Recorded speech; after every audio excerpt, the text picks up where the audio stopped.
You are listening to Cemetery Confessions, the world's #1 goth talk podcast.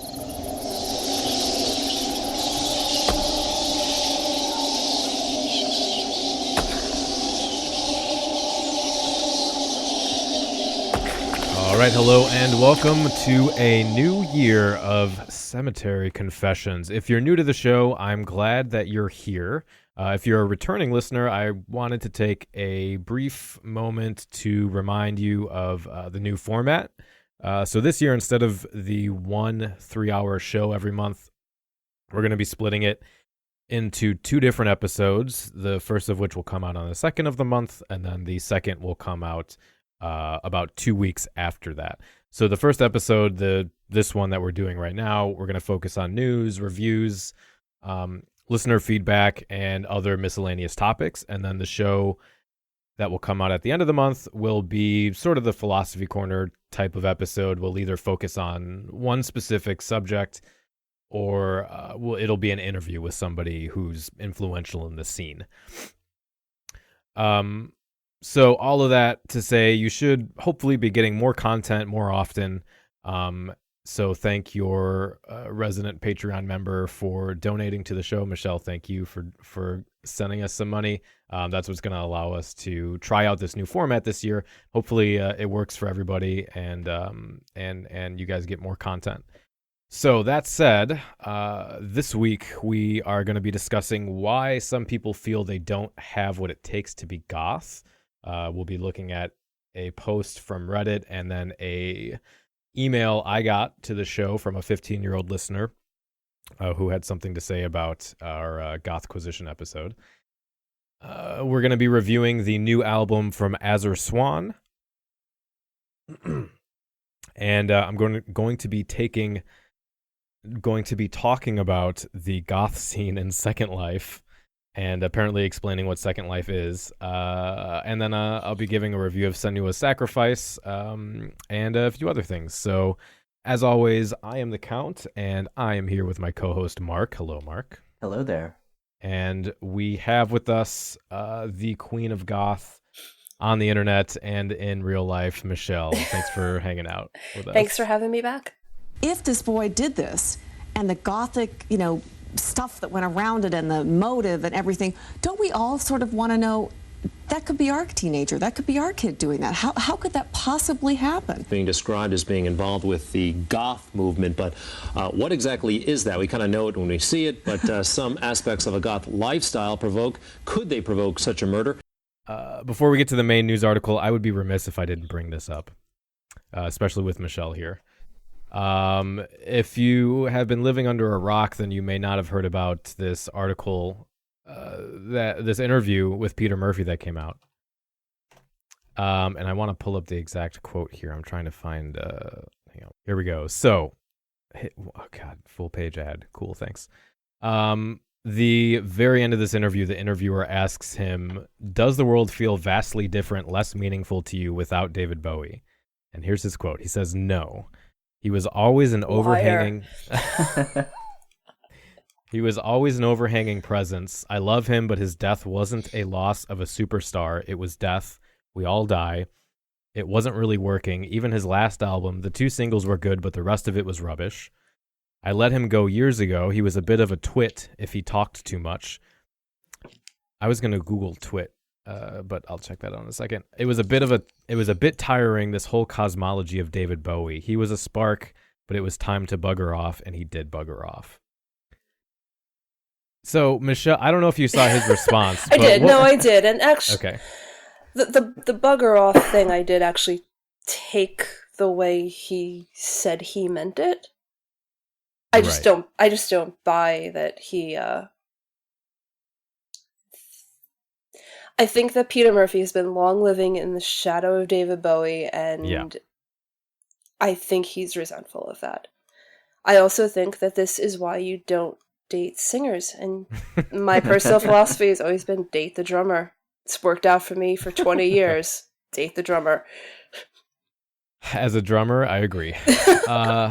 Yeah, I don't know. I think he's kind of an egotist. Even his post. Oh, of course he is. I mean, you kind of you kind of have to be a frontman as good as Peter Murphy was. Yeah. Whatever. Well, okay. Yeah, that's debatable. But you don't get to be Peter Murphy, and you don't behave that way if you don't have a massive ego. I mean, he also had massive amounts of talent. I don't think can deny that. But, you've gotta say some shit every now and again. And so, yeah, basically in his Facebook post, he focused on, first he said that he honored David Bowie and prayed for and loved by me for his magical musical works and unmatched special influence. And then he focused on the bugger off thing where he said it was because some people took that as that he was like glad he died. Yeah. No. I didn't take it that way though.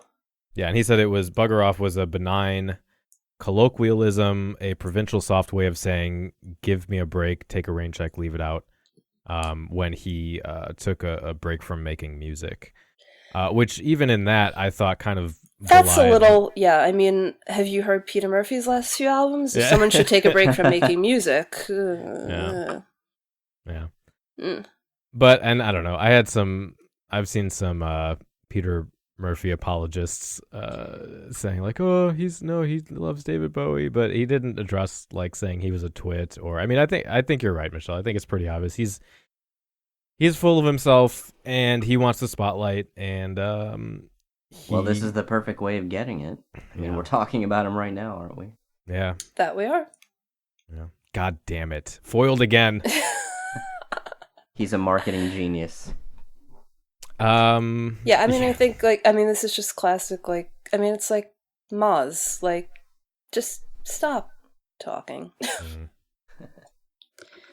Yeah. Do you guys see that, like, satirical, like, it's like the punk rock Onion, The Hard Times? Yeah, I love the hard I times. love that. There was a headline that said, like, fan brings earplugs to Morrissey concert in case he speaks between songs. I'm like, that's an excellent idea. Oh, God. I think talk about Morrissey. No. He makes himself so hard to love. Yeah. So, and then I just wanted to quickly mention, since we're talking about news, we recently added a new podcast to the Belfry Network called Burn Your Books. It's a short, like under 5-minute weekly show that's going to focus on providing information for baby bats and people new to goth. It's pretty neat. It's improving with every episode, and you can get it on the Belfry feed. I am also working with some other people to develop some new shows potentially. So I'll have more to come on that. And then interestingly, I just saw today the YouTube, I guess, podcast, if you want to call it that, Gothic Graveyard, which sounds like a Walmart version of Cemetery Confessions. Bargain brand. Yeah. Big brand. They just announced they put up a YouTube video, or the main guy, he put up a video saying that he was going to have a new co-host and they were going to start doing shows again, which it'd been like 10 months since they put up an episode. It kind of came out of the Gothic Amino app, and they were trying to do something kind of like this show. So I don't know. I don't necessarily endorse that guy specifically, but I'm always, looking for more content. So I know other people are too. So I figured I'd throw that out there if you're looking for stuff to listen to, and you can make your own judgments on that. So the main article we're going to be covering this month is from Rebels Market, titled "What is Health Goth and How Do I Become One?" No, I'm just kidding. I was going to say I don't see that anywhere on the show notes. That is an actual article they posted today, though. So I don't. I'm not even. I might save that for the Gothquisition. Actually, we'll see. But yeah, the theme of the show is not being goth enough, and so this is actually a post from Reddit. And the title of this was, Cyber Goths in Second Life. I don't seem to fit in anywhere, even the gothic scene. Though I respect and know about subcultures and want to be a part of something, I'm left out because I dislike most of the popular bands. It makes me sad. I wish I was goth, but don't feel worthy of the title. So, I thought we would go through this, especially since I've been seeing a lot of discussion in specific groups about baby bats and I guess this always is a topic of discussion, but there are some interesting things to touch on here. So he takes this in bullet points, so we'll kind of largely go by that format. The first thing he says is that he says, I was always a pariah, never fit in anywhere. Subcultures are what made me hopeful because you could belong in your own little tribe. You don't have to be accepted by the mainstream at all to be happy. Back when I was growing up, emo was the fad, and so I wanted to be emo, but I was too young for it and didn't know shit. Looking back, it wouldn't have fit me at all. This is lucky that you missed out on the emo thing. Yeah. Dodged a bullet there. Yeah. Don't look through the back catalog of dodged a checkered bullet. Oh, God. A whiny, a whiny bullet. I'll leave it at that. I'm not going to say what I was going to say. I don't know. That's fairly common, though. I mean, this is, and I think this is part of what some of the frustration comes out of for baby bats, and we might cover this later in the email of when you're trying to find yourself. You know, I think whether you you join up with being a nerd, part of the nerd culture, or punk, or a weeaboo, or a furry, or any kind of What's subculture. A weeaboo? Why are you saying words I don't understand? Do I want to know what this is? I'm fairly certain that's a anime like a branch of anime subculture. Oh, okay.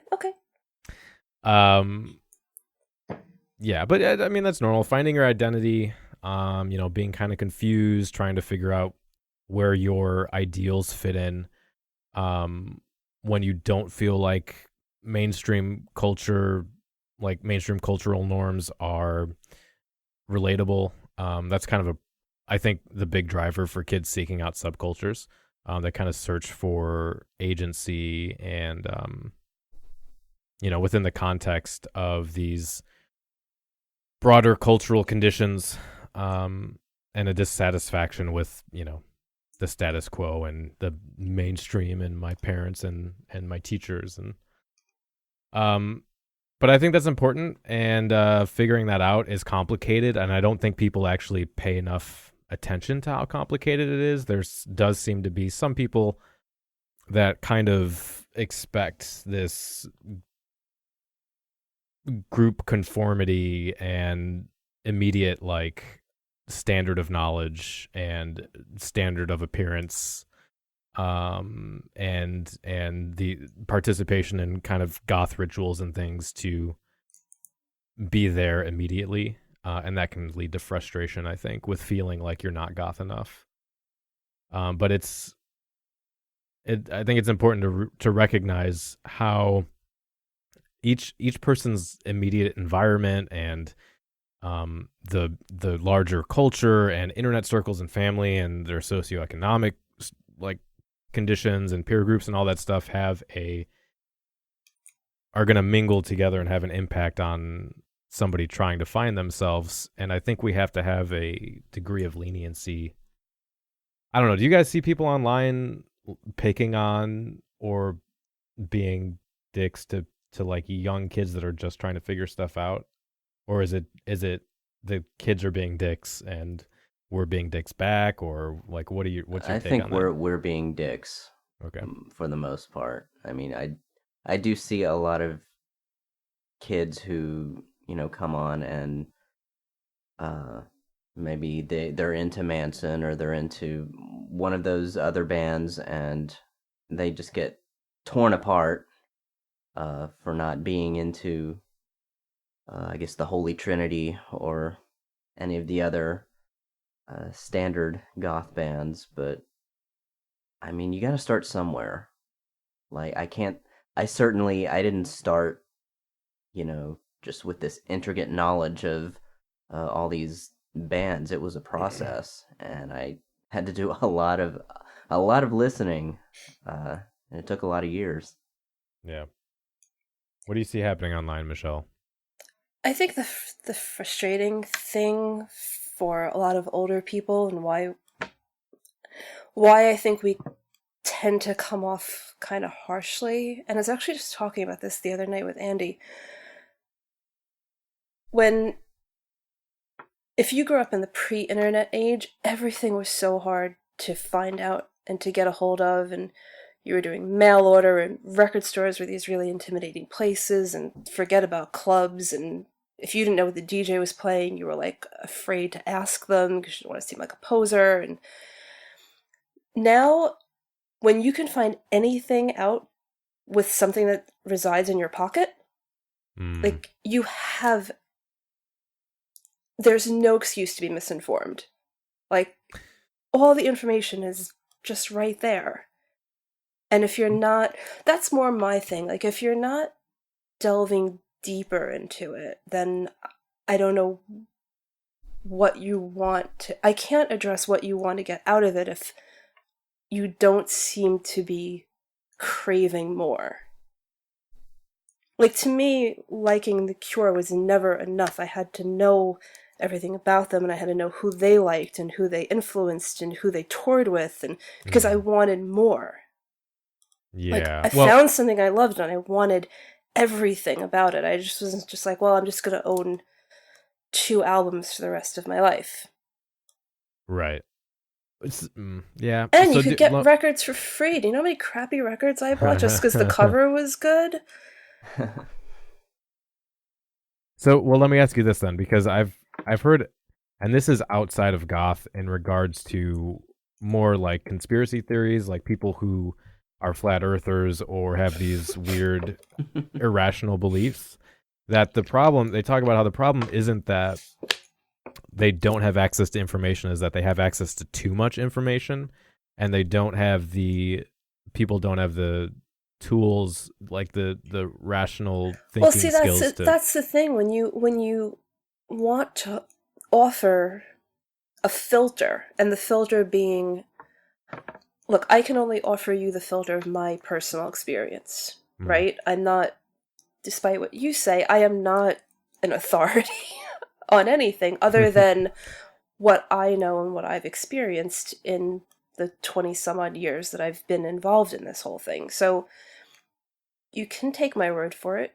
You can choose to not take my word for it, but I can only filter the bullshit for you.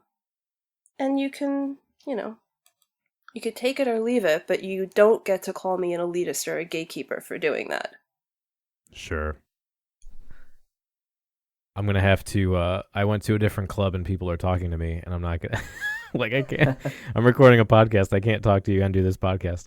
So, what is this place? Synthetic Bunker. Oh, do you still have the stream up? This is the second of the 2 goth clubs in Second Life. So he continues on saying, then came my adolescence and I got to know more about post-punk and music in general. And I started reading up on subcultures, including the gothic scene, since it's basically a spin-off of punk, and I was very interested in that. I respect punks and goths, and I wish I could be a part of what they do, what they stand for. I want to belong. Goth fashion is amazingly pretty, and the music is interesting, but the problem is it's either an acquired taste for me, or I'm not supposed to like most of the bands at all. I've tried to listen to Susie countless times, and while I'm starting to enjoy the songs a bit, it was never a love at first sight to me. I'm basically forcing myself at this point, and it's slightly uncomfortable because it's almost like I want to prove that I can be goth. And yes, I do admire Susie. She's very important. I don't have anything against her. I mean, yeah, to me, I don't know. You shouldn't have to force yourself to like something just because.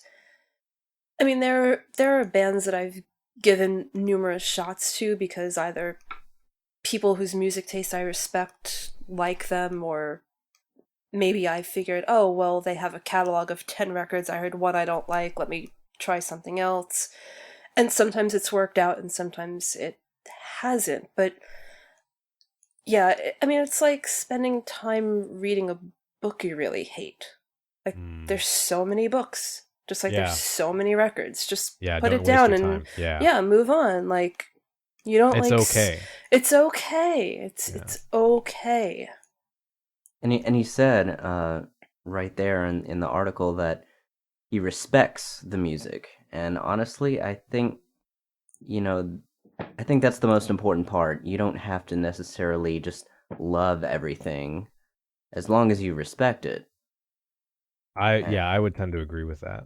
And I would also say, and maybe Michelle will disagree with me, but I think part of this is that, and I'll I guess quantify this too, but part of it is that the farther away we move, or farther away we move from the 80s, the more anachronistic and obtuse those sounds are going to be. And I said this in a video too, but I think the farther we get, the younger listeners are going to find it difficult to get into, more and more difficult, because it's more foreign.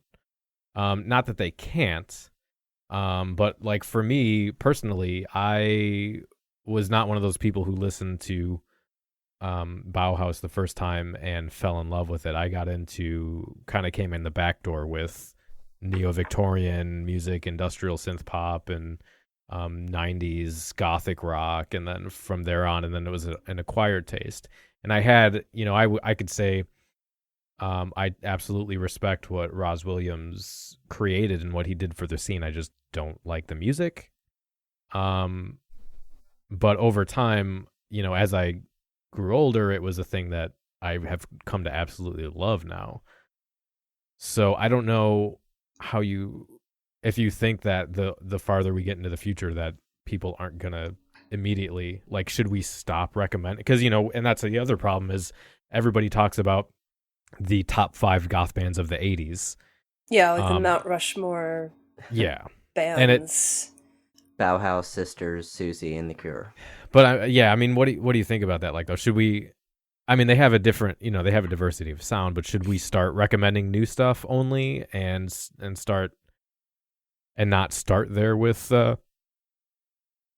Baby Bats? Because is that why we're running into so many people that are like, you don't have to listen to goth music to be goth, because they only hear about those 4 or 5 bands and they say, I don't like those bands? Or is it that it's their fault because they should just look into more music? I would approach it like, ask them what they already like, what genres or styles. Are they more into electronic music or like heavier stuff? And based on what they say, kind of choose bands in the scene that are kind of closer to those genres. So if they're really into electronic music, maybe instead of starting them off with one of the old post-punk bands, how about one of the industrial bands, or like a cold wave band, or what is some of the new electronic stuff that's coming out now in the scene. Yeah, I think that's ideal. I mean, in a general sense, though, I think it's going to be more common that people have to get into the older goth music through newer stuff, which is fine. And I think that's just part of how culture evolves in general. And there's going to be people, I think there will be people that are immediately identify with the 80s or with the 90s or something. That's always a thing. But 80s nostalgia is really big right now. Yeah. So he says, now I remember listening to Bauhaus and Joy Division a few years ago and thinking nothing of it. I wasn't really forcing myself, although I only came to love Joy Division this year after I watched a documentary and finally realized the importance of the band and identified with Ian Curtis. But there's something I tend to get ear fatigue when I listen to noisy music, post-punk included.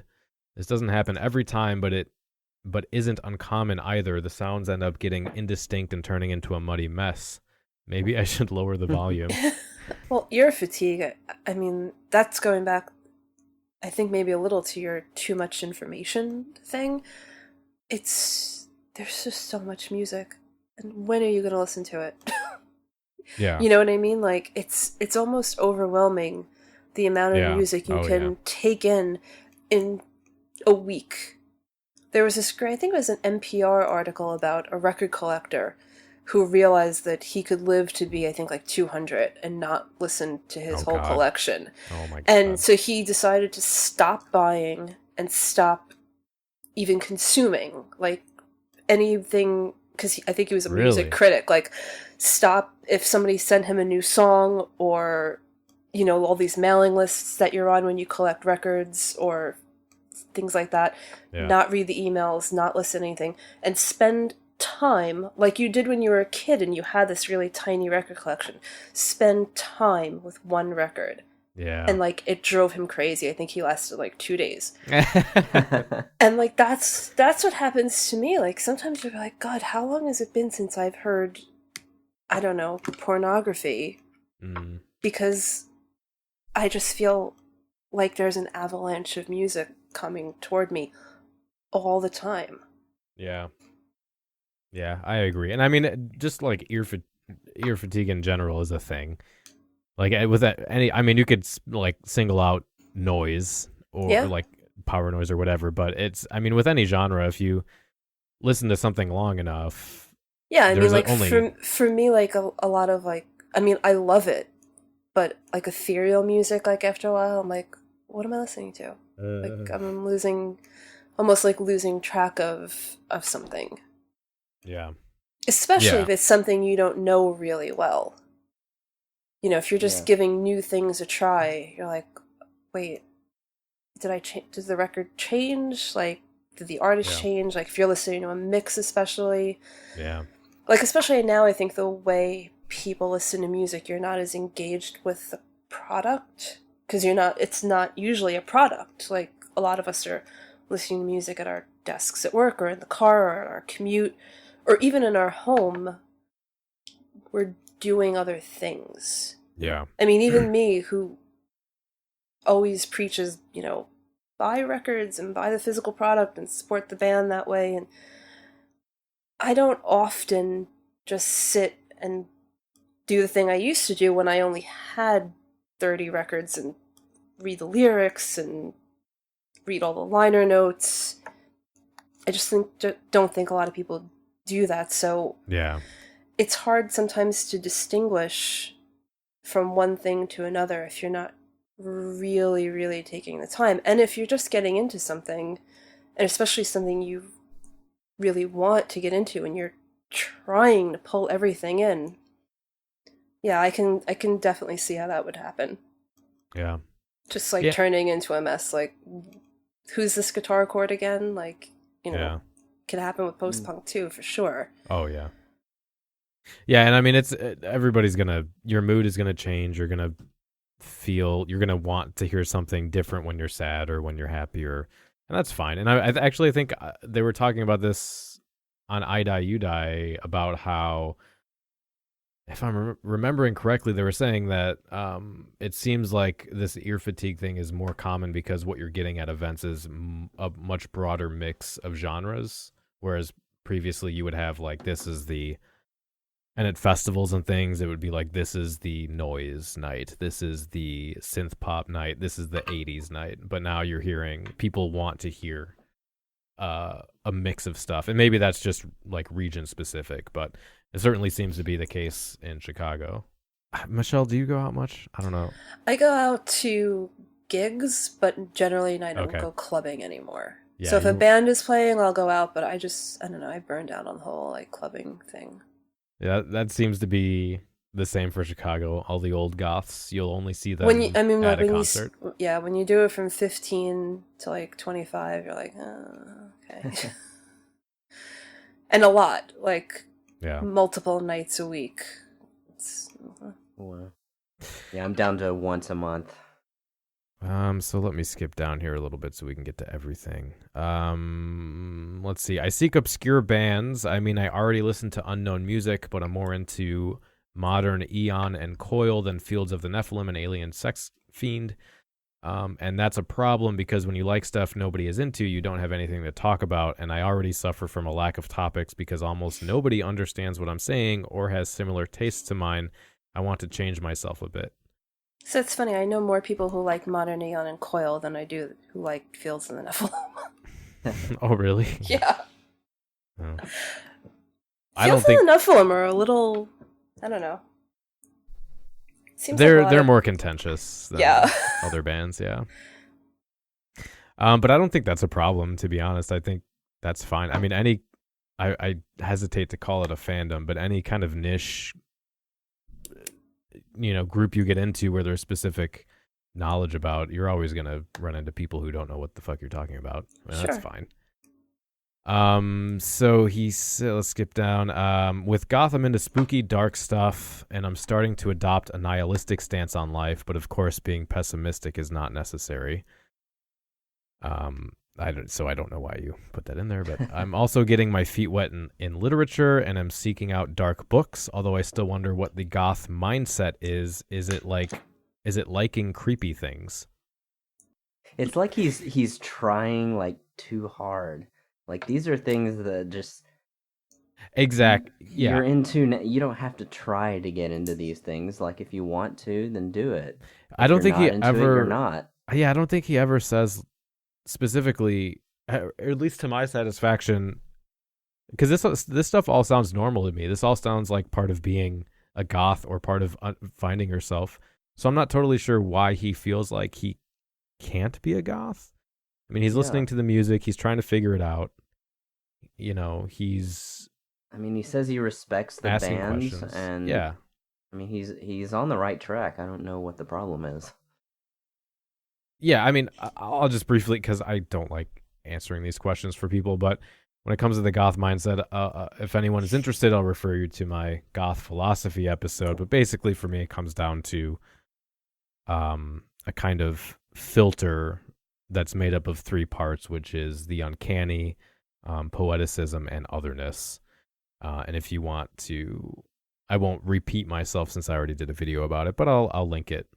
But this goth spooky crossover is part of the music too, and I think that all kind of comes in the same package, kind of drawing on he mentioned literature, drawing on that atmosphere of the kind of gothic staples like Shelley and Byron. I think that's all present in the music too. So I think he's he's on the right track. And then I guess to close off, he says here in Brazil, the dark scene isn't really a thing anymore, as far as I know. All we have are punks, skins, and maybe scene kids. The clubs are frequented by either elder goths or trendy, higher-class people in their 20s. That is a odd mix. We have a lack of movement, fads, I guess. We had local post-punk bands in the 80s, but now all you get are independent SoundCloud artists. There's nothing really. So I don't know. I'm gonna put some links in the notes about how you can, if you think you can start your own night or start like kind of a small local thing. There's some how to DIY that kind of thing article, but it's not. I also don't think that's a barrier to being goth. I think that's a pretty common thing. Unless you live in a major city, you're not going to have a scene. You won't be there won't be any other goths. There'll be, maybe punk is a bigger thing, or maybe metal's a bigger thing, or whatever, but that's where the internet kind of comes in, and finding a scene online and making friends that way. So I don't think that's a bar to entry either. So I think we can if you're feeling like, and that was part of my frustration with this article, and I think maybe we'll be a bit more enlightened with the email. But for this person, I didn't understand why they feel left out, or why they feel like they aren't worthy of being goth. And I don't know where that's coming from. I don't know if that's a byproduct of the internet and or like kind of elitist behavior, some people would say, or if it's he may just be trying to compare himself too much. I mean, I think goth is more an internal thing. He really doesn't need to be comparing himself with other people. Kind of like imposter syndrome or something? Yeah. Yeah. And I think a lot of people lose sight of, especially Instagram. I think Instagram is the biggest culprit of this. That you're only showing your best life. Do you know what I mean? Like, yeah. Very rarely on Instagram do you see somebody, like Twitter, Facebook, yeah, like somebody might be complaining about their day or saying that things are going bad for them. But on Instagram, you really see like hashtag OOTD or, what, and it makes everything look great.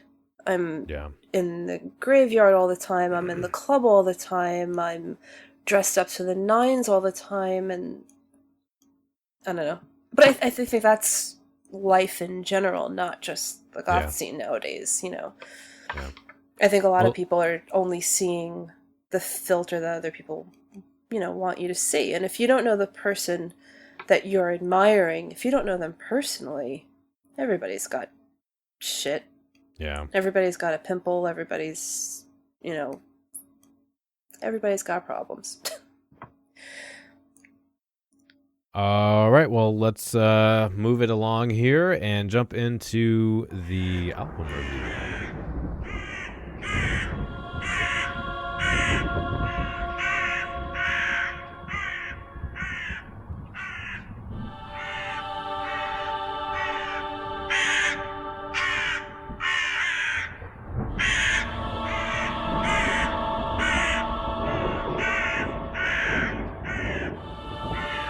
Album review.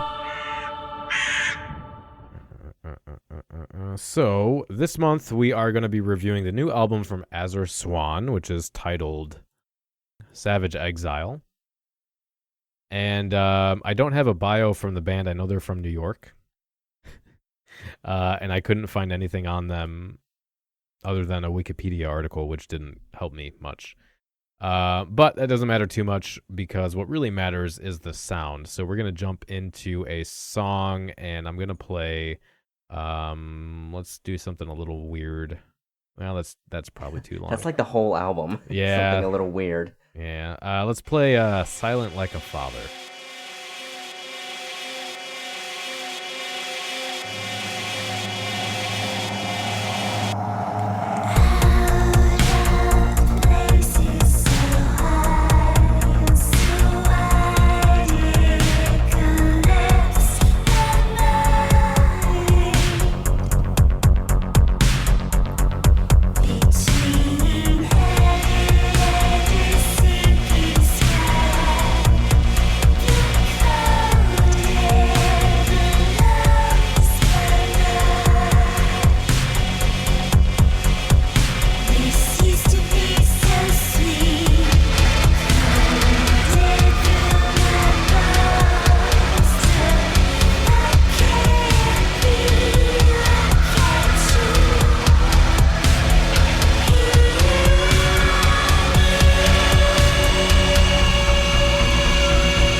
All right, Mark, do you want to take us on a journey, Mark?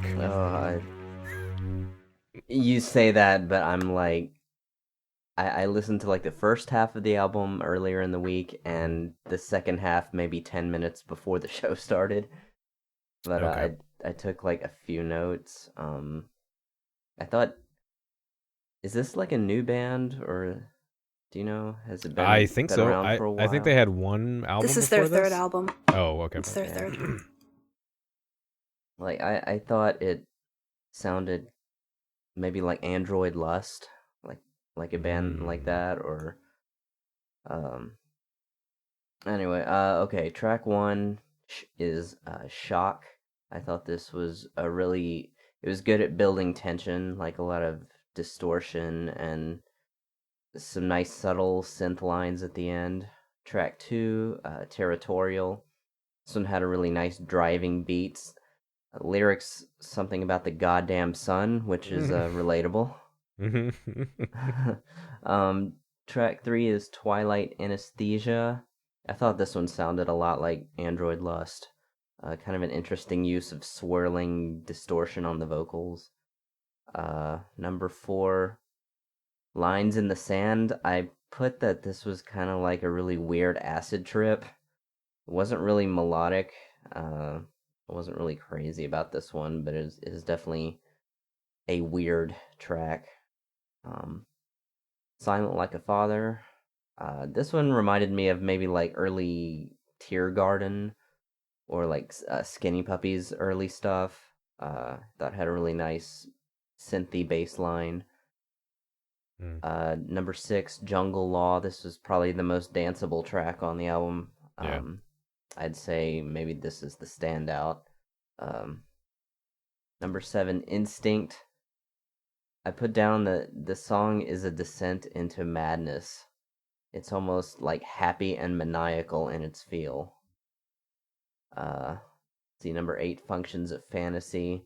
This one is more mellow, mainly just like an arpeggiated synth bass with sound effects and like some movie samples thrown in. Number 9, You Can't Wash Away Murder. This was another more ambient track. I think it would fit in a movie soundtrack, like preferably a murder movie or a psychological thriller or something like that. And the closer is Heavy Water. This one is, I guess, more melodic. Basically, and I use that term loosely, but basically vocals sung over mostly ambient soundscapes. Overall, like, there were really only 2 tracks that I really enjoyed. One was Silent Like a Father, and the other one was Jungle Law. The other ones were good, but not really my thing. Granted, I'm not really in a state of mind where I can focus right now, because I had a heavy night of partying last night, and I'm kind of out of it.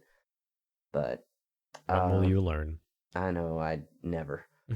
I guess I'll give this like a 3 out of 5, because I mean it had really good production value, and even though it's not, a lot of it isn't personally my thing, I still have to give it credit for just like a lot of effort put into the sound and the production of it.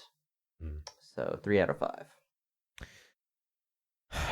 Well, I'm just gonna speak in generalities. I tried to listen to this album twice, and I couldn't get through it. And then the third time, I did, which was today. And that's not because it was bad. It was because it's, for me at least, it was kind of mood dependent. It's a very avant-garde, kind of dark electro album, and it's in that genre of music that's kind of goth and industrial adjacent, which is something we're talking about on the next episode. But it has that kind of cool, weird Berlin vibe. I know they're New York and it's a Berlin label, but it kind of reminded me of that Music Explosion when you had like bands like Malaria coming out, and what you're kind of seeing come out of Berlin now. It also had some influences from like Coil and I thought like older Attrition in there too. So I love that that's a thing, and I appreciate that. I also thematically, there's definitely themes of those kind of gothic themes of the uncanny, of feeling uneasy, the spectrality of the ghost of the past, and of that gothic horror exploration of those unknown liminal boundaries between known binaries, kind of that weird uneasy space. I saw a lot of reviewers saying it was like a queasy album, but I think it kind of embodies more the uncanny and that ambiguity and existential dread, and explores it. It's also weird because you get it's kind of claustrophobic, but it's also not just scary in its claustrophobia, but in the more expansive tracks where it feels really open and it feels really like naked and exposed. And I didn't catch all the lyrics, but it seemed like a lot of the themes were also exploring that kind of, what does it mean to be human, the extremes of human emotion too. And so it was not an easy album to listen to, and it was a bit extreme, but I like that it's a thing, and I really actually enjoyed listening to it today. But depending on your mood, you may or may not be into it. So I'm gonna give it a 3.5, because it's an amazing album. It's just very avant-garde. So you have to be into that kind of thing. I'm gonna say two things before I talk about the album as a preface. One is I don't really like industrial music, just kind of in general. Yeah. Two, I have been an Azar Swan fan since before they were Azar Swan. They were actually the same duo was a band called Religious to Damned, which had a very different sound, and the past two Azar Swan records have had also a very different sound to this. So when I heard that they were going in a very more industrial direction, I was like, oh no. I did not expect to like this. I absolutely loved it. Okay. Like, absolutely loved it. I was completely blown away. The singer, Zora, just absolutely continues to just amaze me. Like, I see her around Brooklyn and I actually get like a little starstruck. I'm like, oh look. Like, she's absolutely amazing. And to see them perform live is otherworldly. I mean, she does the Diamanda Glass like 2 microphone things, and just from the moment I saw her do that, I was like, this woman is the shit. Like, this woman has all my heart from now on. And then the other half of the duo, the guy in the duo was actually previously in my probably my favorite New York post-punk band ever, Blacklist. So I like where they're both coming from musically, but I just thought this was a great record. It had so many weird and cool influences, like you said, like it almost had like a soundtrack quality to it. Like something you would hear like Goblin do. Oh, right. Like, just like really weird. And there were a few, I think it was on the first song, I think it was on Shock. You could hear Zora, it's very low in the background, especially when you listen to it on headphones, you really hear it. Like, it's very low in the background. She's almost like, I almost want to say like scatting, like and it reminds me of like early Diamanda. Like, it would remind me of something off of like Double Barrel Prayer. And I mean, that being the first track, I was like completely blown away. And Jungle Law is, I mean, I know I just said that I don't really go out to clubs, but that makes me feel like I'm in a club back in the day. Like, it makes me think that I'm going to smell like stale clove smoke and stale whiskey. It's just absolutely amazing. So I thought it was a really, really great record. And I really liked Instinct. I liked the track that Josh sang on his own as well. And if you just like post-punk with guitars and male vocals, then everybody should buy Midnight of the Century by Blacklist, which is probably one of the greatest records. It's a good album. Probably one of the greatest records to come out in the last 20 years. That album actually restored my faith in new music. So, okay. Yeah, big fan of both of them and really, really love this record. So 4.5 from me. Okay. Yeah, I'm definitely going to check out their previous albums. I wanted to get through this one, which I just did today. So, I definitely want to hear what else they have to offer, because it is really amazing, and I know my rating would be higher if I was in a different sort of headspace. It's just, heavy stuff like that, you have to be in a specific place to deal with it. So all right, so we're gonna if you were listening to the Patreon episode last month, you may have heard Second Life come up, and I've mentioned it a couple times already. So basically, the reason, I'll get to the reason this is even a thing on the show in a second here. If you don't know what Second Life is, it was a virtual world was the pitch, and everyone who went could create anything they wanted, and you could build your own communities and have this virtual space where you could be somebody else. You could be your ideal self. You could experiment with stuff that was frowned upon with social norms, or you could just have this space to hang out with people who lived across the country or across the world. And so in 2006, I started getting into Second Life, and it was appealing to me because what I was looking for was a goth scene, and I don't think I was 21 yet, so I couldn't go out to clubs, and also I didn't have a lot of money, and I was still living with my parents, so it was hard for me to do things. So it was appealing that I could find this virtual space with other goths that I could kind of simulate a club event. At the time, I got really into vampire roleplay. I actually ran my own Vampire the Masquerade. What are they called? Clan.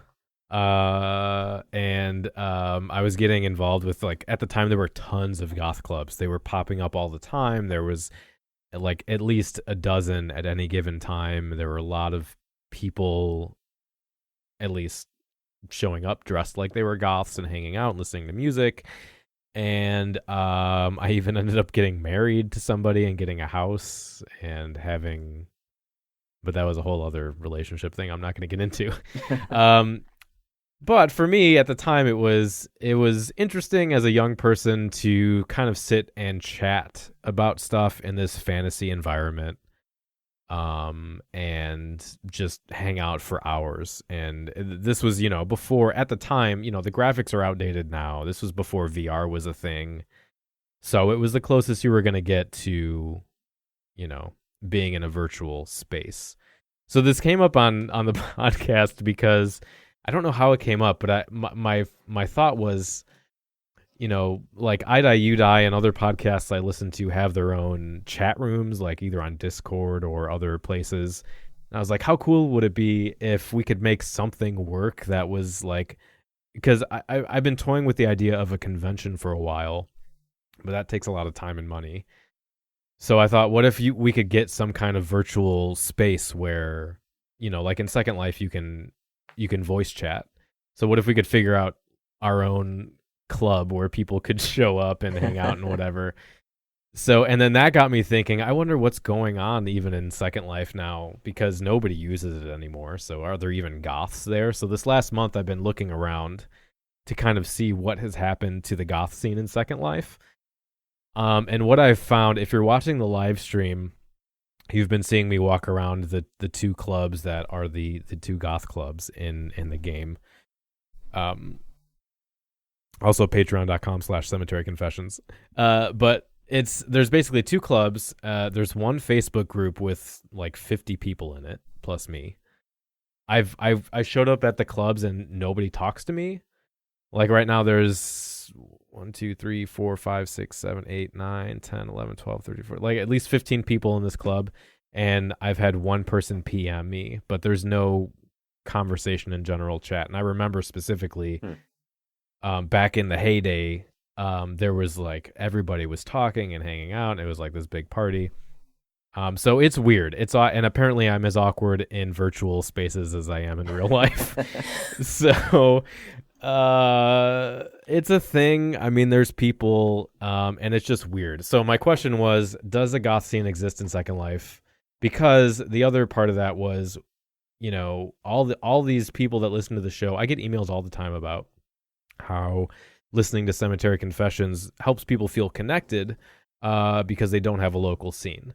So it's like, okay, cool. So there's the online community, and that's pretty big and diverse, and it can be difficult to find people. So what about a more intimate scene? You know, because when I do a live stream, I still feel like I'm sitting in my room talking to people. I don't feel like I'm having a conversation.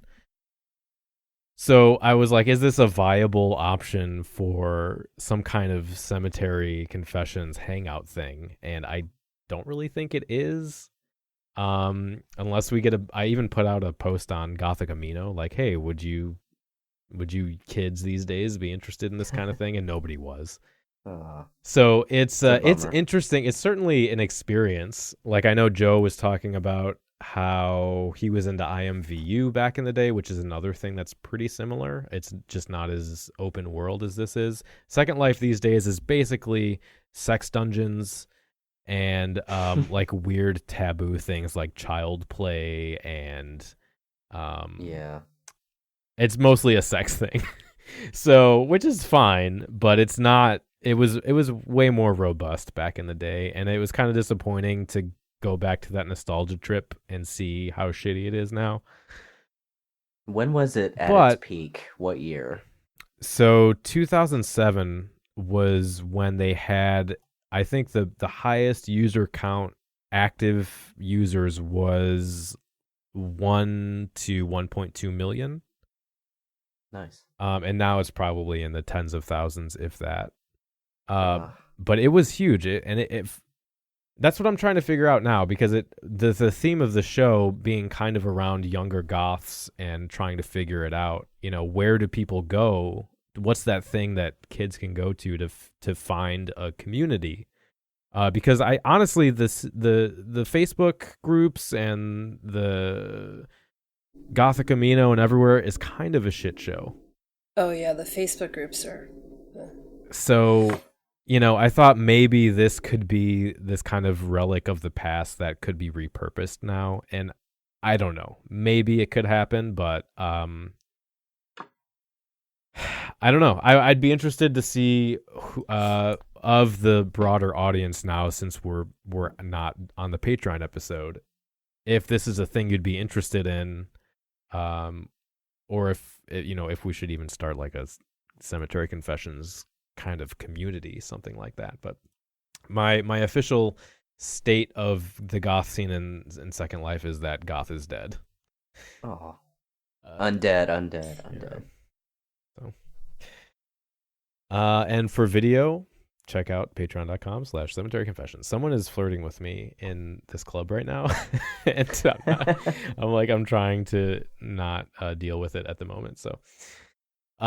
With that, we're actually going longer than I wanted to, so we're gonna jump into listener feedback, and maybe we'll only cover this one. But this is from Rose, and she wrote in response to our Gothquisition episode, and I think this really not only gives kind of some insight to some really well-spoken insight into what baby bats these days are dealing with, but also has some room for discussion here that I'd like to hear your opinions on. So we'll start with this. She says, hello, Cemetery Confessors. I guess I must fall in the category of butthurt whiner. I do my share of butthurt whining on occasion, but this case is not really about being offended. It's more that I heard your readings of the horrendous articles, and it got me thinking about why younger goths often seem to try to change or evolve the terms of the subculture. First off, I'm 15, which probably makes me one of your younger listeners, and definitely means that I came to the subculture from a different perspective than you guys. I know that a lot of current so-called goths are probably closer to my age too, or at least young enough that they weren't there for the subculture's inception. That would include me. Yeah, me too. That includes me too, yeah. Okay, there you go. In my experience, at least, younger goths will often get sad or anxious at the thought that there's so much of this culture they love that they'll never get to see because they just weren't born early enough. So many bands it's no longer possible to hear live, so many clubs that closed years ago. No matter how much research we do, there will always be some experiences we just can't share with older goths. All the time, people, not everyone, but a good number of people are saying, quote, goth is dead. I can think of one YouTuber specifically. Like you just said. Yeah, but in Second Life only. Sometimes it feels like by the time we get to the party, everyone had already left, and all that was left to do was wipe up the vomit and shove the trash behind the couch cushions. It's very easy for this frustration with the passage of time to turn to defensiveness or anger. It's only one anxious leap from what do you know, we can't let goth be dead, to what do you know about goth, it's not your party anymore. So what are you guys' thoughts on? I think first of all, we've all kind of experienced the kind of fear of missing out or already missed out on the stuff that's happened and won't come around.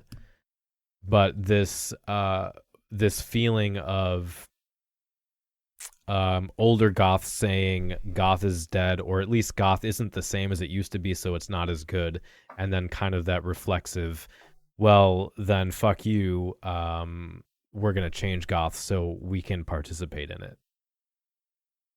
Well, I don't think there's anything wrong with change or evolution. I mean, we were talking earlier, as far as the music goes, it's the best it's ever been, I think. Like, there's some great music coming out today. Yeah. But the problem is,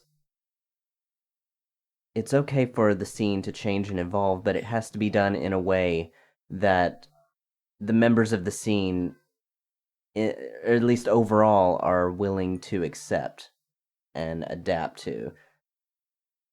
You can't just have, like, when people come along and say, this is the new goth trend, that's going to lead to a lot of people getting pissed, which obviously we did our share of complaining over health goth and all of that. And I think we also talked about this, like, in the Future of Goth episode. Like, change is not bad, but it has to be organic. It has to be you can't force it. Yeah, it can't be forced. It has to be something that's gradually accepted over time by the majority of members of the subculture. And that's really the only way. But having said that, there's nothing wrong with changing or, becoming more modern. Yeah, and I don't think goth is dead. I hate that. I hate when people say that. It's hyperbolic, and it's not true. There's always clubs opening and closing. I was just talking to somebody, I can't remember what state they're in, but they were saying, we had a couple years where the last couple years we had 2 of the main clubs closed down, and now we have a new club opening and we have a lot more nights. And it's just this, it seems myopic to me, because you're missing out on how, myopic meaning short-sighted, you're missing out on the cycle of stuff gets popular, stuff closes, stuff opens. Like, I don't think saying goth is dead helps anybody. I don't think it's constructive, and I don't think it's factual either. Yeah. She goes on to say, I agree with you. I think music must be central to a music-based subculture. Duh. I don't agree with the whole it's what you make of it, Edgar Allan Poe is goth mindset, but I think it might come from a more nuanced place than just choosing to stick one's head in the sand. Yeah, I guess I kind of posed a false dichotomy there, but it was the Gothquisition, so we were supposed to be dicks. A lot of younger goths, me included, honestly have spent way too much time trying to impress the older members of the subculture. Sometimes people feel like the only two options are feeling like they're not good enough because they weren't there for the Batcave, or telling all the more experienced goths that they are wrong about the 80s music scene's importance. It's very hard for us younger people to come to terms with the fact that there's always going to be people with more knowledge just because we weren't there for the whole thing. It's much easier to try and find ways to justify the reasoning that such knowledge doesn't matter in the first place. That's not to say it's right, but I think the sometimes subconscious reasoning behind it is not limited to, I'm right, you're wrong, I don't have to listen to you, ha ha ha. So what do you, I mean, I think this is, I don't want to keep talking, but I think this is pretty common for baby bats in general, right? Because you get into a scene that has a history, that has people who have been part of it for, 40 years. Of course they're going to know more than you. So how do we, from the one side, what was your experience as a baby bat trying to figure that out? And then from the other side, how do we as people who have been goths for a long time how should we ideally handle that kind of, what she's describing, this frustration she's describing? Well, I mean, when I was, I guess, a baby bat, I honestly, I didn't have anyone to emulate. Well, I guess I take that back. There was Marjorie, who we had on the show. Right, yeah. A year or 2 years ago. I had her to kind of help me. Because she's the one who really took me to the club and got me dancing. And also introduced me to a lot of music. But I mean, before I met her, it was just I had the internet, I had websites like allmusic.com, and I was just looking at all the different lists of goth bands, but I until Marjorie, I didn't really have anyone to help guide me. And I think looking back on it now, I think we just need to be patient first and foremost with people getting into the scene. Can't be judgmental because we might know more about a lot of these bands or more of the scene's history than they do. I think it's a great opportunity to teach and enlighten, but not be judgmental, not be a dick. I know we're kind of dicks during the Gothquisition, but that's basically tongue-in-cheek. Michelle, what was your experience as a young person? Because it was a different time. Oh, thanks. Yeah, it was definitely a different time, and I did have like goth people that I didn't really know, but that I looked up to, like people in like goth shops, people in record stores, and I would just see them and like, oh my god, like this person is the coolest, thing I've ever seen. And you try not to stare at them, but you want to stare at them and absorb everything about them, so you could try to emulate it. And I definitely had people that I tried to emulate, and you'd see what they were wearing, or you'd be in the store and you'd pay like super close attention to what was playing, and you try to eavesdrop on their conversations to hope that they magically happen to be talking about that record right then and there, so you could figure out what it is. No Shazam in the 90s, folks. Not that I would have Shazammed it, because I would have been mortally embarrassed that I didn't know it. I think that was my thing. Like, I had this like weird thing that I was embarrassed to be young. Like, I was embarrassed that I didn't know everything. Yeah, I had the same thing. Like looking back, I'm like, God, why was I like that? But it really gave me a perspective, and it made me want it more. I wanted to be as cool as I thought these people were. And maybe these people didn't know dick, but They did. Looked cool. They did, because I ended up like getting to know these people later on, and of course, they were, had the best music taste and whatever. But yeah, I mean, we were all that kid, and whether you were looking at, for me, looking at the goth girl in the East Village goth clothing shop, or if you're looking at the manager of your local Hot Topic, you're still looking at a grown-up that's cooler than you. Yeah. And yeah, I think it's important to have that. And that's when I was the goth working in the clothing shop, and like I should say a little kid, he was only like 4 years younger than me, like came in and was basically like, will you adopt me? I'm like, absolutely. Yeah. So like I had goth children, and it was also different then. Like when you would go to a club and the security guards did not have those scanners where they scan your ID and can tell if it's bogus. They had like we still don't have those. Oh, see, they have them in New York now, and I feel so bad for kids. Yeah. Because, I mean, I was getting into clubs at 15. I mean, I was tall, so, and they didn't care, honestly. Like, nobody gave a shit. So, yeah, I didn't have to wait for the over 18 or the over 21 experience either, which I think was a big deal. But I didn't dance the first night I went to a goth club. I was that Smith song, so you go and you stand on your own and you leave on your own. I mean, I had like, looking back, it was a positive experience, but I was mortified the whole time.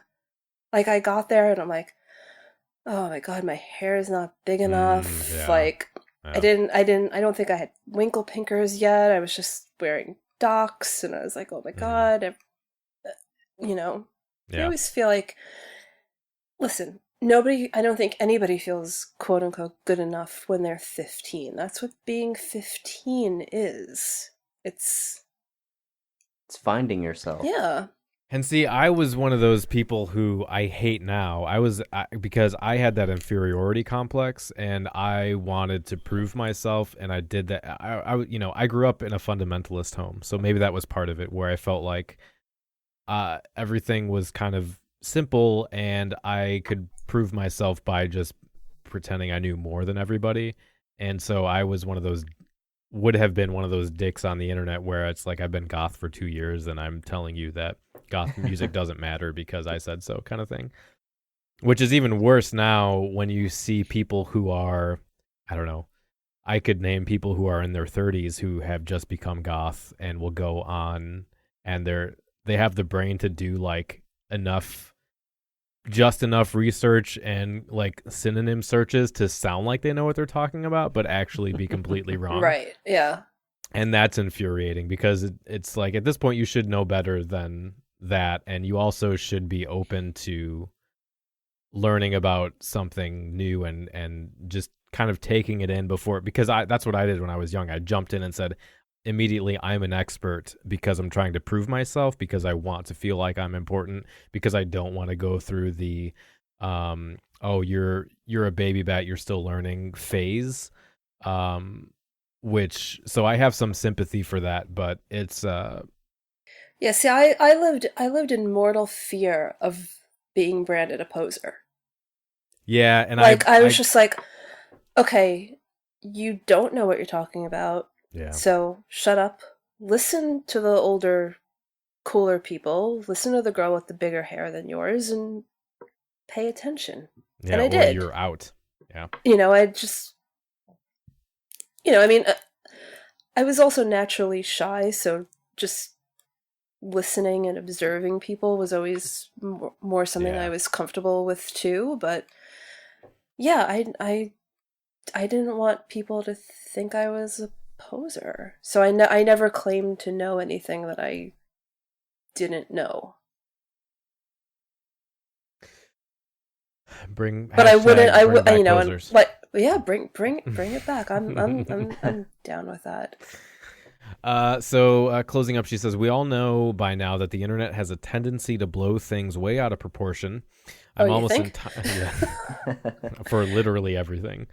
I'm almost entirely sure that if not for the internet, these attitudes wouldn't be such a widespread thing. But because of the internet, a little fear of missing out and gets distorted into defensiveness, which in turn gets distorted into almost a manifesto of subcultures don't have boundaries.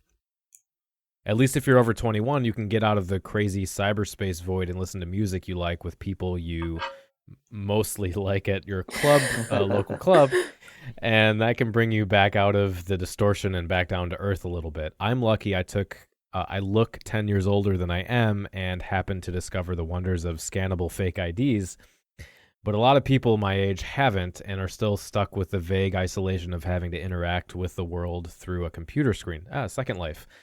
Let's do that. Let's bring it back. They're just doing the best they can, however misguided, to find a community to belong to. And some of them might truly end up enjoying the original music if they tried it. They're just too intimidated to try it.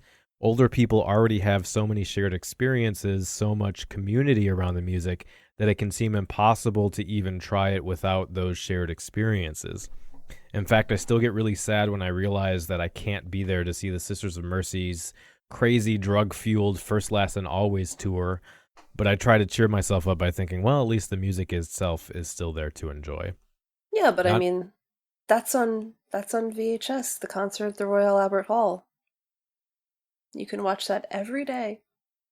Yeah, I find those things make me more sad because I can see other people having fun, and I'm sitting in my boxers on my couch, and this is not fun.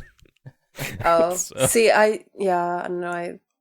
When we were first dating, if it was like, the afternoon or, we weren't like doing anything, like we would just like my partner and I, we would just sit for like hours and you'd watch like Bauhaus and all like the goth, VHS tapes that we had, and it was even before DVDs. And I mean, you just make like a whole like day of, goth box, and it was great. Yeah. I mean, yeah, you would look at the crowd and you're like, wow, everybody was beautiful, and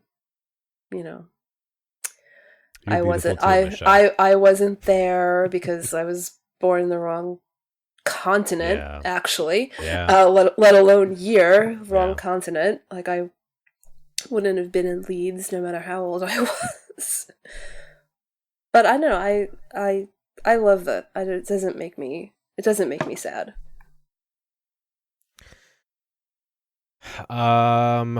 So let's see. Was there anything in there I wanted to talk about? Yeah, feeling intimidated. I mean, that's just a thing that you have to deal with and get over. I mean, anything you get into, whether it's school or a new culture or community, if there's a history of experience and knowledge, it's just something I think you kind of learn to live with it as you age. And I think part of the advice I would have is to try and learn the practice of accepting, experiencing, and appreciating the moment, which may be harder to do now than it has been in the past. But it's nostalgia is fine, and dreaming about things is fine. But if it becomes an obsession and it starts to make you feel bad about yourself, that's not healthy. So you need to learn to accept yourself, learn to find experiences, find new things that you can participate in, and if they're not there, start them yourself and find that happiness with that kind of thing. And then she closes off by saying, anyway, sorry for the long rambly email. If you've read this far, thanks. I hope this doesn't end up on next year's Gothquisition, and if it does, I hope you'll spare me the getting eaten alive by flies and maggots bit. Oh no. And then that was a rough torture, to be honest. The one with the honey and the barrel and the shit bath. Yeah. If you need a list of my musical preferences to prove my worth, we can talk. So yeah, thanks for that perspective. I think it's important for this kind of communication because otherwise what I see online a lot is people straw manning, creating this kind of this figure of the other side, and then attacking that rather than having a conversation, and everybody kind of digs into their own ideological beliefs and opinions, and they aren't willing to listen to somebody else and have a discussion and change their mind.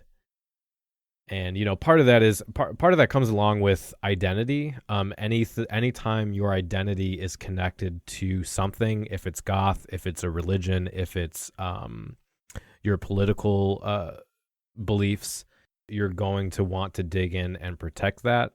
And the way around that is to make your identity somebody who is known for changing their mind based on discussion and information presented. And if you pride yourself in saying, hey, you know what, I was actually wrong and I changed my mind, and because I did that, that makes me a good person, that's how we have more productive conversations. So Rose, thank you for your email. It was nice to get that kind of insight. I had more stuff to talk about, but we're running along, so I'm gonna skip it, and we'll Michelle, since you have something to mention, we'll jump into Sinister Suggestions. So you've got to be interested in death. It's the last great taboo. It's the only taboo left. Precisely. I mean, why is it, do you think, that everyone in here is dressed in black? It's a celebration of death. No, I just like the clothes. Yeah, well, no, I mean, the clothes look good. Yeah, I mean, death looks good. Charles Manson, yeah? No, he was cool.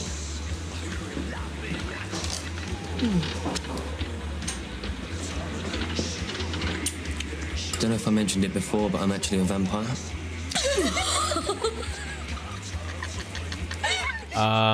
So Michelle, what would you like to suggest people check out this week? Oh, I would like to recommend an excellent new book. It's like a kind of like a coffee table book, big hardcover book, and it is called Death, a Graveside Companion. And it's absolutely amazing. It's edited by Joanna Ebenstein, who was one of the founders of the Morbid Anatomy Museum here in New York that is sadly gone and left a cultural hole in New York for the intelligent and morbid person. And it's just really sad. But the book is amazing. It's this big hardcover book, and it has over 400 photos from people's various collections and her travels. No, I'm sorry, it's 400 pages, and it's got over 1,000 images. Oh, wow. And it has, I think, something like 17 like short essays from various people, a few of them who were involved with the Morbid Anatomy Museum and Library. And it's absolutely amazing. If you're morbidly inclined, if you're an artist who makes death-related art, if you just are into, 19th century horror theater or, sort of morbidity of Catholicism, which is right up my alley, obviously. It's an absolutely amazing book. So I went to an event at the New York Public Library where she did a little lecture on the book, and that was before Christmas, I think. Yeah, it was before Christmas, and I've been looking through it ever since. It just always sits on my side table, and if I have nothing to do, I pick it up and read it, and it's really a great book. I don't even, it's been winter, so I haven't been to a cemetery in a while, but I love, I actually had somebody sent in 4 emails worth of photos from cemeteries around where they live, and I just loved looking through those. It's just there's just something about being in a cemetery that is calming, and at least for me, I mean, maybe I'd feel differently once people close to me start dying, but there's something about the stillness and And cemeteries are public art spaces that a lot of people take for granted. Yeah. A lot of people get, not that we shouldn't obviously respect that this is somebody's final resting place, and you should absolutely behave respectfully in cemeteries. Although I'm saying right now on the record, future generations of goth kids, you're welcome to lay all over my tombstone. Please do. As a matter of fact, please do. I might even carve, specify that it has a seat built into it, or a handle so you don't fall. Place just engrave place goth ass. Place here. Goth, but here, yes. It's Yeah, it's been ridiculously cold in New York too, but I'm looking forward to getting back there too. Mark, did you have anything you wanted to anything this last month that you've been into that you want to recommend people check out? It doesn't have to be goth. It drugs? Can just be Which drugs specifically? Because there's a whole bunch. No, really, my last month has been just preparation for moving and just dealing with a whole bunch of stress, and hopefully things will calm down over the course of the next month, and hopefully by March I'll be putting out, more episodes of I Confess and more music reviews, but it's just I'm kind of swamped right now just because of all the stress and things I have to do. Any moving companies you want to recommend? Oh god, moving is literally the worst thing ever. Yeah, it is. It's awful. God. I've only done it once and I never want to do it again. Picture moving when neither one of you knows how to drive. Yeah, moving. Not a suggestion. Don't at do all. it. Stay where you are. Move. Stay where you are. Stop thinking about it. Thanks for hanging out. It was a pleasure as always. Thank you for gracing us with your royal highness. Oh god. We are unworthy, so thank you for hanging out. Thank you. It was awesome. So my sinister suggestion this month is actually a video game, and it's called Hellblade: Senua's Sacrifice. And this game is unique in a number of ways, or at least interestingly so. From a gameplay perspective and a production perspective, the game was made. It's an indie developer, a very small team, made with AAA graphics. It's about a 9-hour game. There are no the most salient element of this game is that you go on a journey with Senua, who is someone that suffers from psychosis, and she lives in a sort of the Viking era. I don't know the exact time period, but it's an age of superstition and an age of gods and magic. At least that's what the people of the time believed.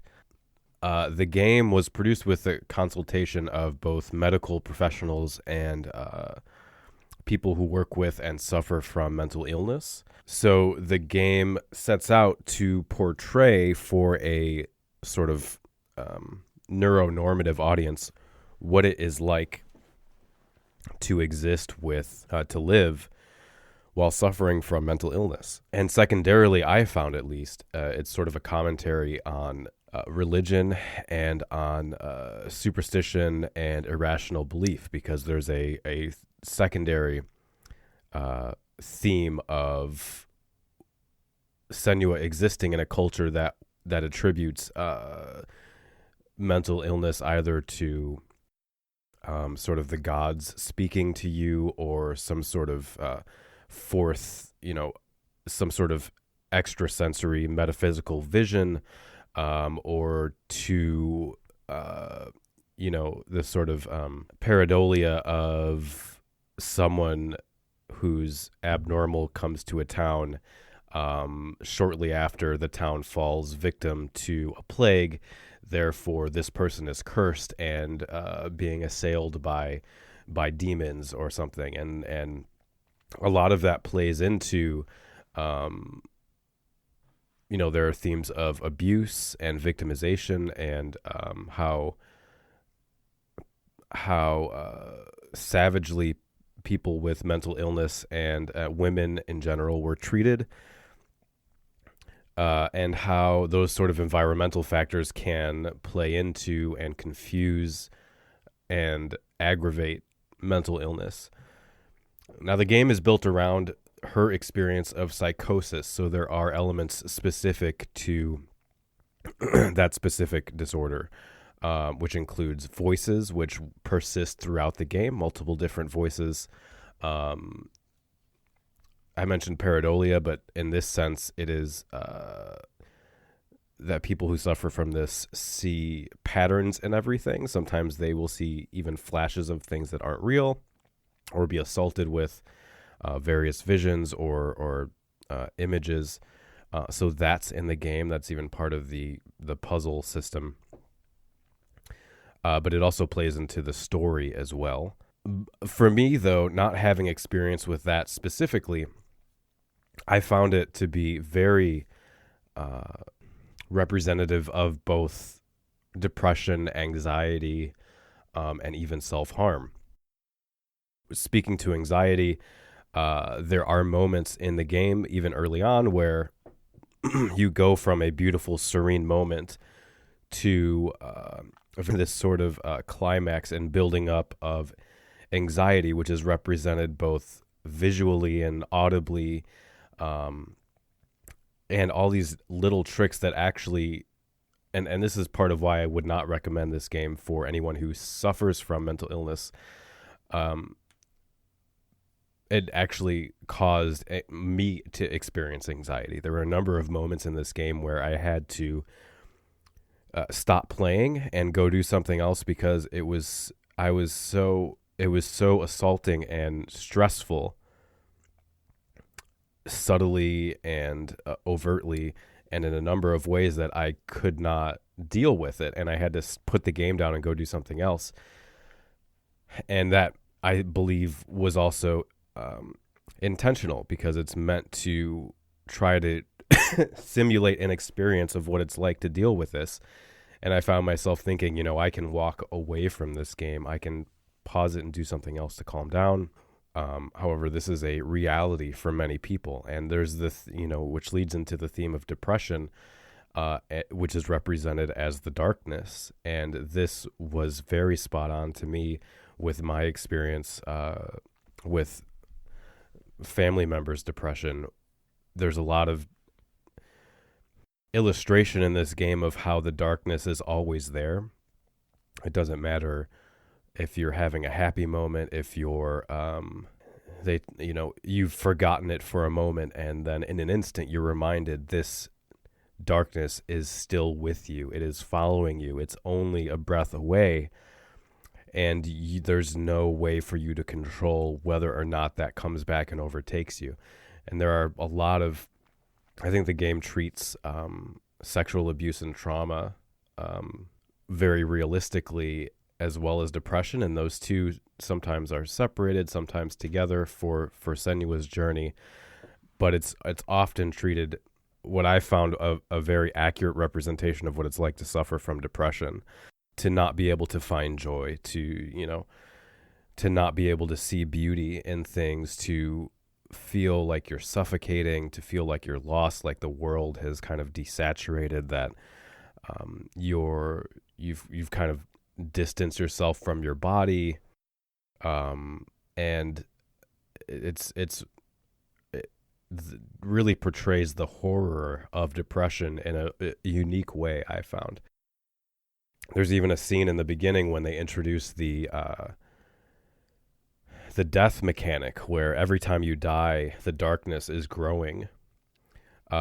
Visually, you can see it. It's growing up your arm. It's growing through your veins. It's taking over your body. And if it gets to a certain point, you have permadeath. And it's this incredible representation that not only is it always there, but it's constantly, it's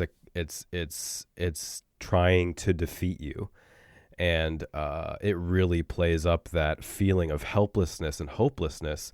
And there's a scene where you, the first moment that starts to grow from your fingers up, up your arm, and Senua's screaming and crying, and she falls down and she's rolling in the mud and she's clawing at her arm, trying to release this darkness that's taking over her body, trying desperately to do anything she can to get rid of it. And I think, certainly not to kind of portray anyone's individual experience with mental illness or self-harm or anything in generalities,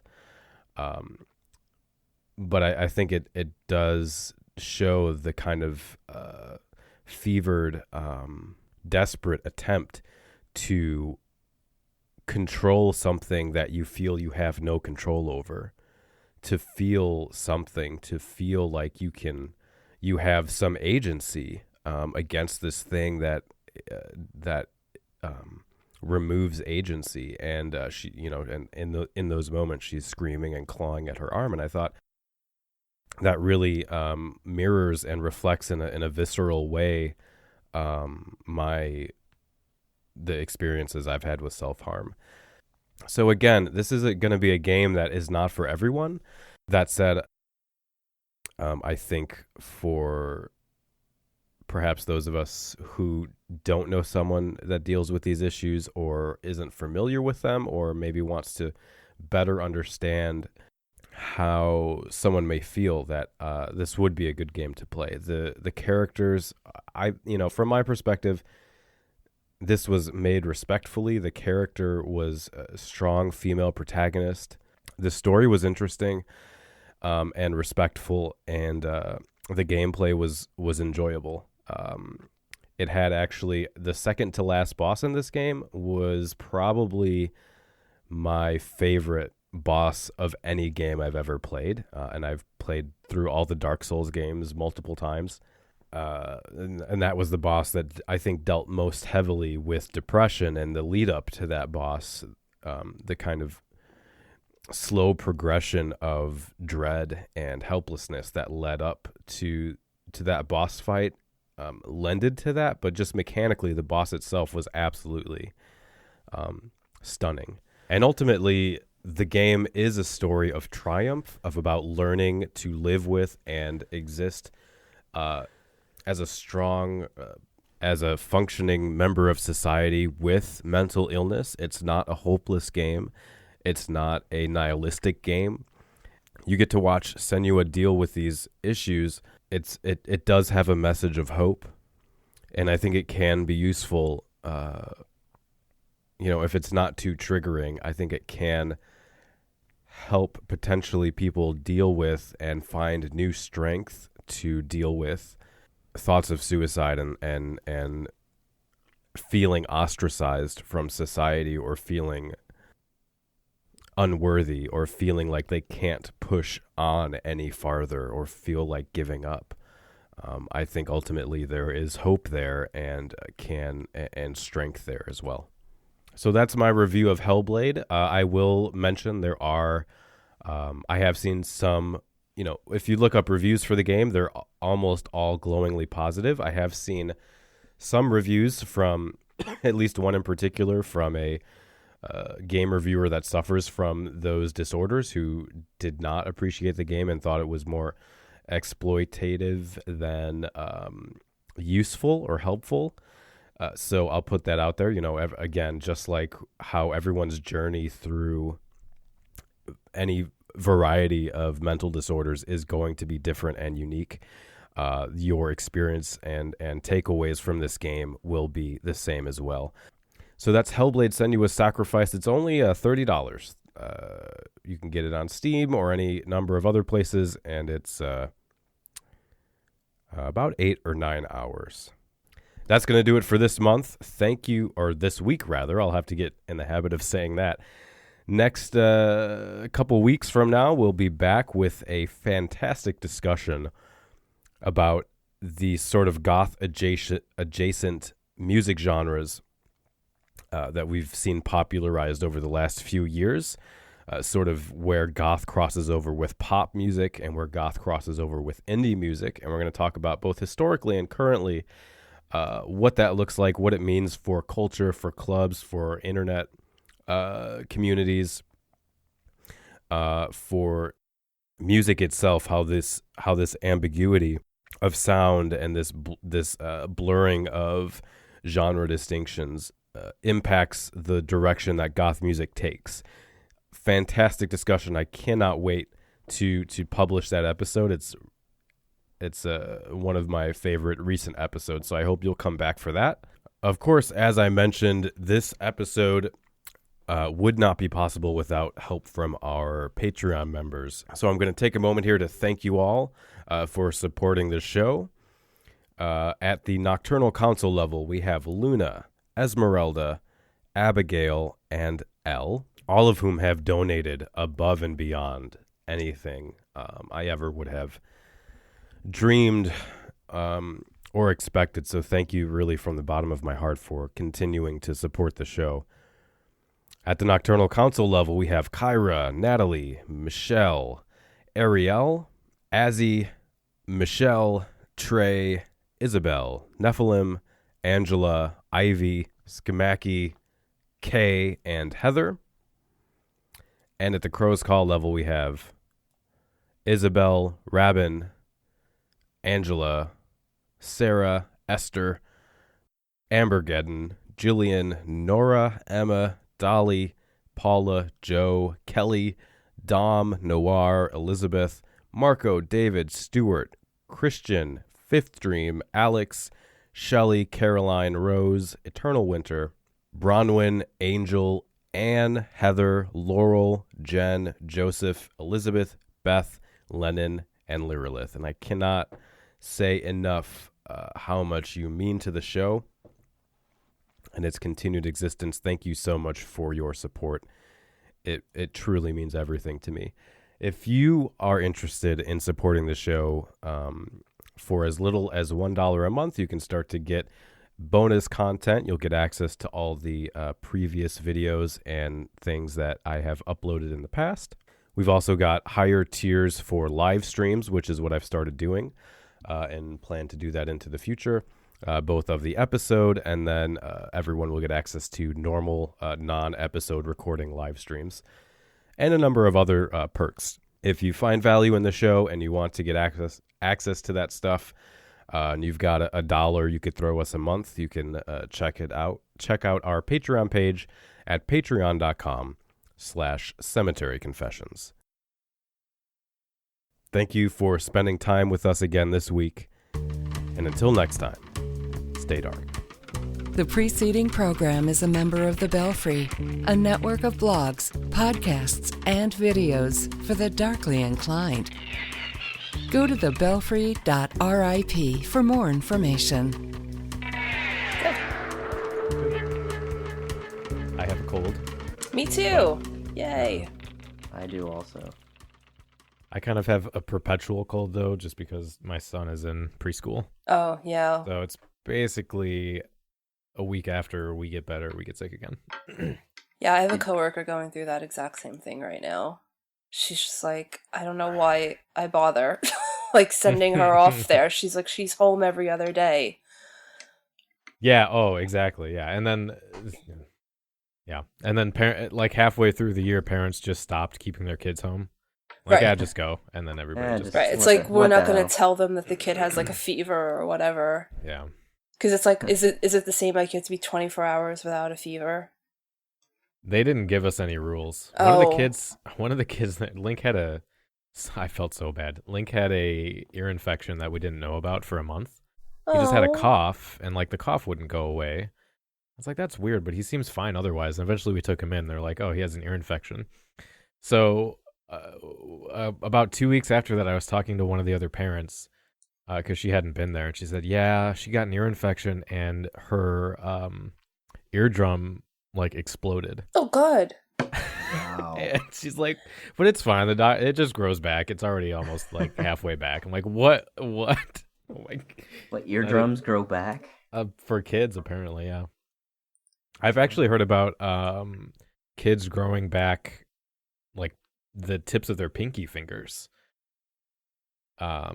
Just because their bodies still got all those whatever going on. I don't even know. Wow. I thought that was only in like lizards that could grow back their appendages. Or those churches where there's like gold dust. What?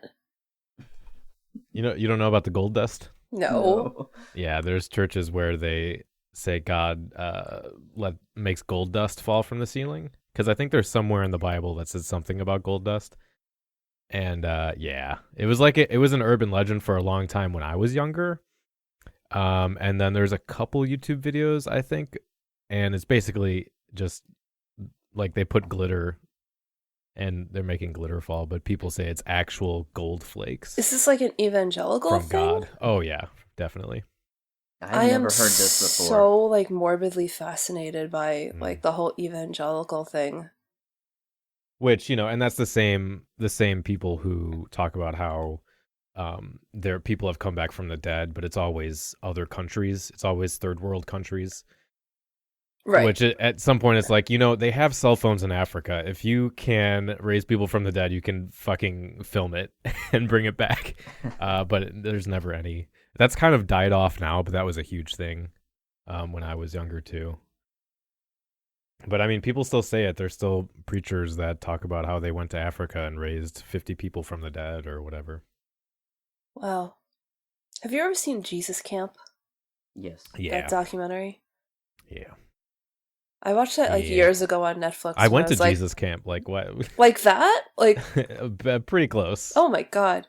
I was older.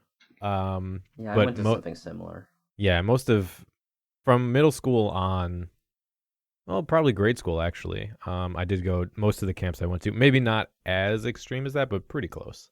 Wow. I went to once a week Catholic instruction. It was an hour every Wednesday for I probably went from first grade to maybe 6th or 7th grade.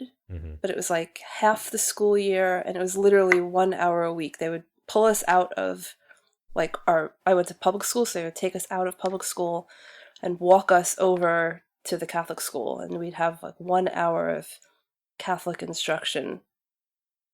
That was it. That was the extent of my Sounds exciting. My religious education. Which is what exactly does Catholic instruction entail? So, in the beginning, it for the first year and the second year, they gear you up to make your first Holy Communion.